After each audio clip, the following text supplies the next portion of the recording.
Vieme, koľko na pacientiek príde a sa sťažuje na plastických chirurgov, ale nakoniec to nesvedčí o tom, že to je tak. No vieš aj naozaj, že tie dôvody, prečo ten pacient je nespokojný, Tak my vieme, nemusia prečo. vyplývať z toho, že bola nesprávna zdravotná Presne tak, starostlivosť. alebo si mali iné predstavy o tom, jak to bude vyzerať. Idem si dať urobiť uši a si budem, myslím si, To že isté, to isté.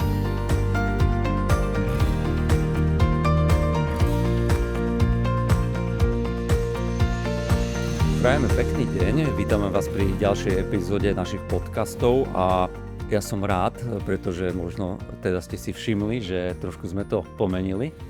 Máme nové takéto štúdium nahrávacie. Akvárium a veríme, že to prispeje v sledovanosti našich podcastov, že sa vám to bude tiež páčiť. Nám sa to už páči, keď sme sa tak trošku odsledovali.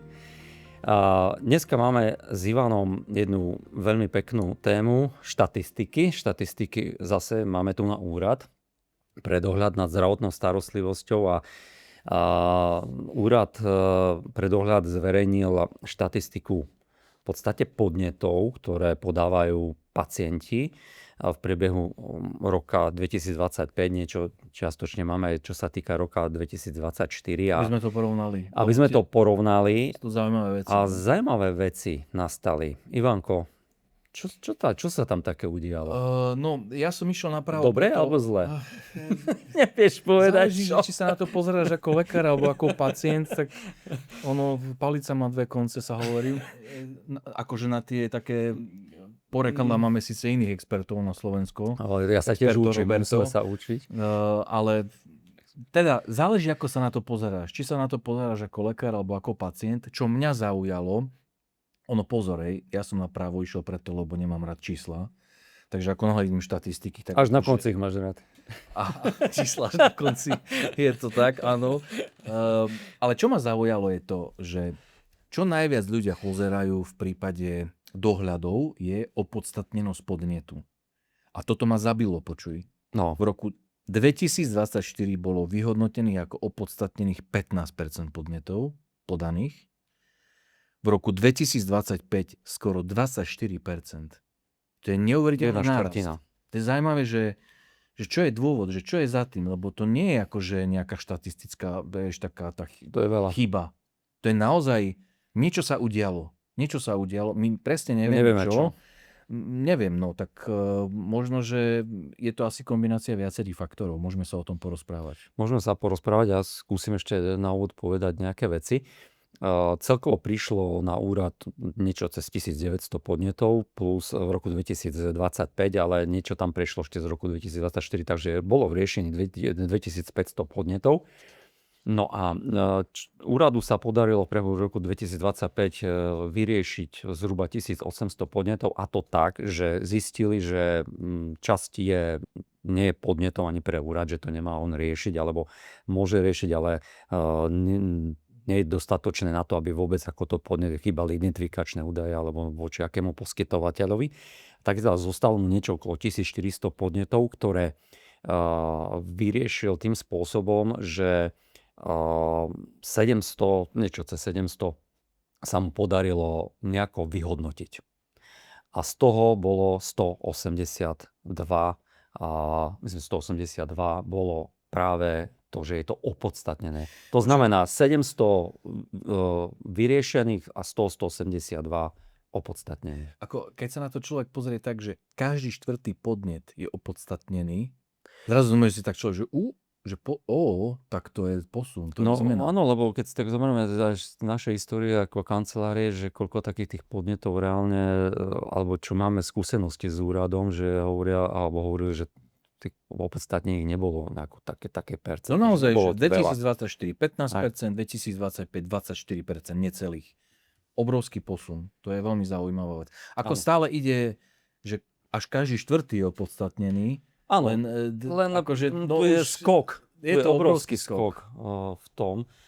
A tomu dojdeme prečo, ale ja by som ešte tak povedal, že vždy sa tak bavíme z tých špecializácií tých našich klientov, kde to najviac udre. Hej, že by sme sa mohli spýtať poslucháčov, že tipnite si, že ktorý odbor má najviac opodstatnených podnetov. Teraz akože, koľko im dáme? 5 minút? Budeme mlčať 5 minút, že by si ty... Áno, áno. Hej? Ale tiež by som to neúplne dával na tú špecializáciu. No, Aj keď máme ich veľa v tejto oblasti, ale čakal som... alebo na odbor teda. Odbor, hej. No, takže máme internú medicínu, vnútorné lekárstvo, to je evidentne oproti iným odborom naozaj o mnoho viac. Čo sa týka opodstatnených. Opodstatnených. Hovoríme o opodstatnených. Len opodstatnených. Potom máme všeobecné lekárstvo a tam došlo k nárastu oproti minulým rokom, že tam sa to dvíha. Tam sa tých sťažností teda, nie že podáva, sú opodstatnené. Potom máme chirurgiu, ošetrovateľstvo, gynekológia a stomatológia. No ja by som dal teraz do porovnania 2024, hej? Tak. V 2024 aj v tom roku bolo najviac opodstatnených podnetov v oblasti internej medicíny alebo vnútorného lekárstva, ale pozor, potom išla oftalmológia, potom išla stomatológia, ošetrovateľstvo a až potom všeobecní lekári. Takže tam tie priečky sa akože rapidne pomenili, okrem prvého miesta stále... Oftalmológiu myslím, že vieme prečo. Tak tam bola séria tých veľmi významných podnetov na jednu konkrétnu kliniku. Takže možno tým, že sa to vyriešilo nejako, tak zrazu sa tá oftalmológia posunula nižšie. Ale to si myslím veľmi... Ale asi sa zdá, že sme to dobre interpretovali. Áno. Takže otázne je, že prečo interné? Hej, ako ťažko, dobre, nechcem sa púšťať na taký tenký ľad, lebo naozaj tie čísla som opatrný pri interpretácii, ale keď sme sa o tom bavili vlastne ešte pred nahrávaním podcastu, určite sa nedá urobiť tá logická skratka, že interná medicína najviac opodstatnených podnetov, tak tam sú takí lekári, hej, že došli len do 3. ročníka, hej, alebo ako, asi by to bola zlá interpretácia, že nešikovní, zlí, zle robia medicínu. Toto sa nedá určite povedať. Tie dôvody môžu byť napríklad v tom, že je to odbor, ktorý naozaj pokrýva veľmi veľké spektrum pacientov. A musia byť dobré v rôznych týchto oblastiach a prichádzajú tam často práve na prvá lajna, prichádzajú na to interné a už ich potom rozdeľujú ďalej a tam môže dojsť k nejakým veciam.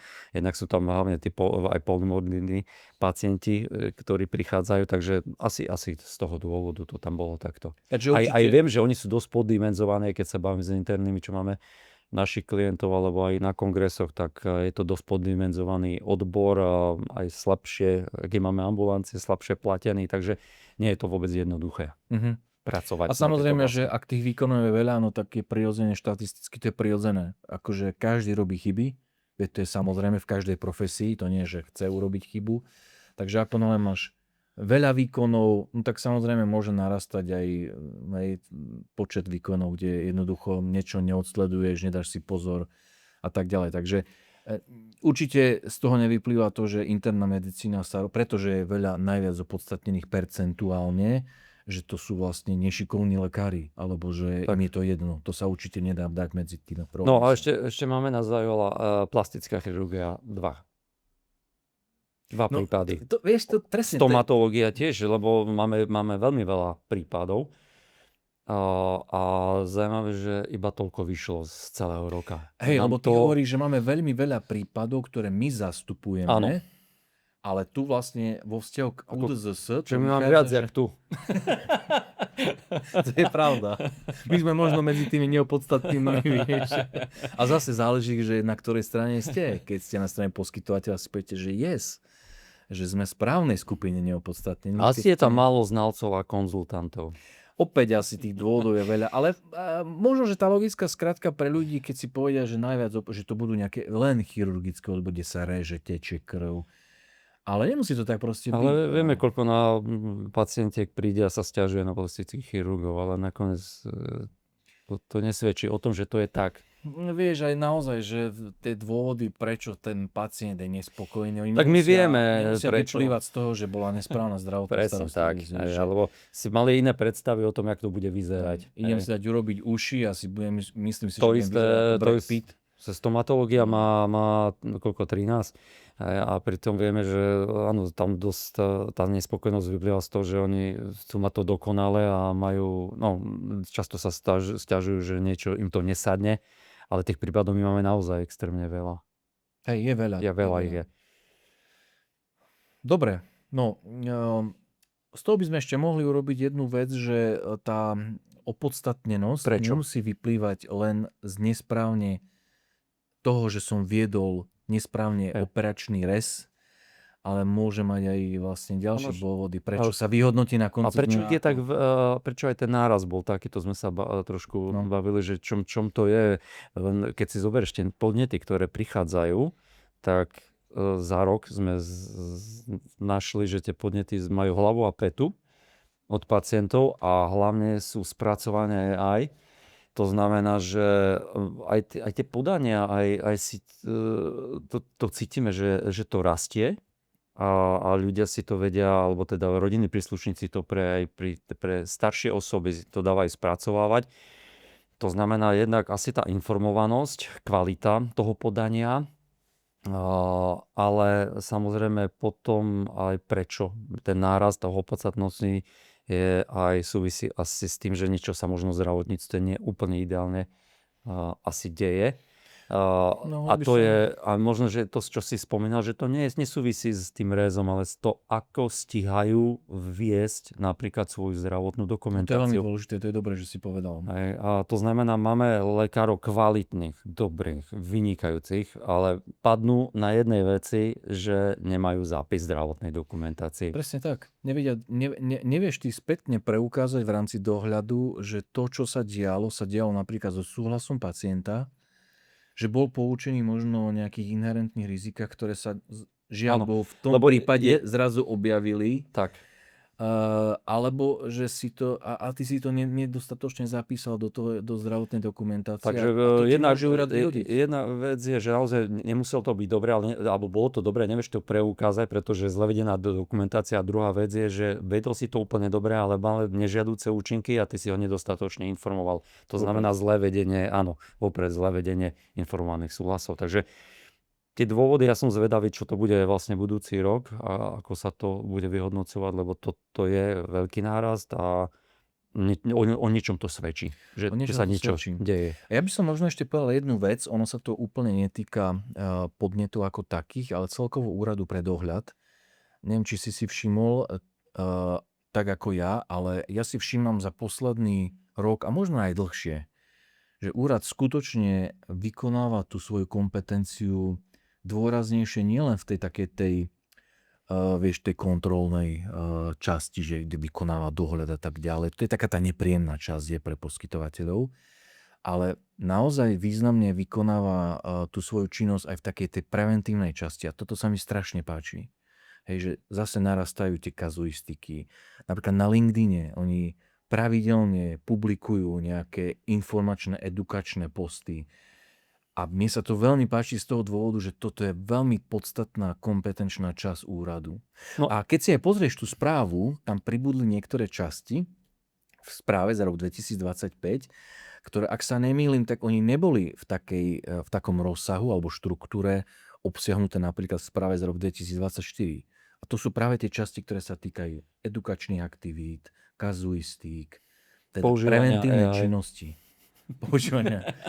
Za to akože veľká pochvala. Áno, to svedčí o takej stabilizácii úradu, o tom, že na úrade pracujú ľudia dlhodobo, kvalitní ľudia, to znamená so skúsenosťami, nemení sa tam personál asi teda často, tak to je výsledok toho, že to funguje tak správnym smerom.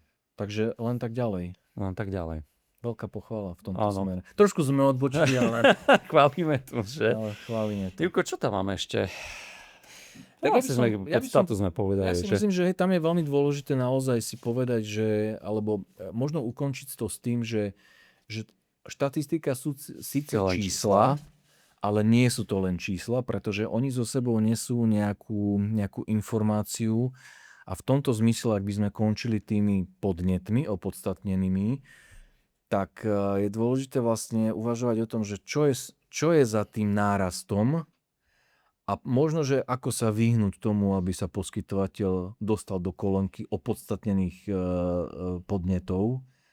A jeden z tých dôvodov je aj to, že nielen správne liečiť, ale aj správne zadokumentovať. Čo Dokumentovať. je akože naozaj, je to Te- zložité dodržať vždy, ale treba si na to dať pozor. Naše też štatistiky o ničom svedčia. My tiež vlastne v našej praxi čoraz viac používame aj to, čo sa deje, aký to má výkon.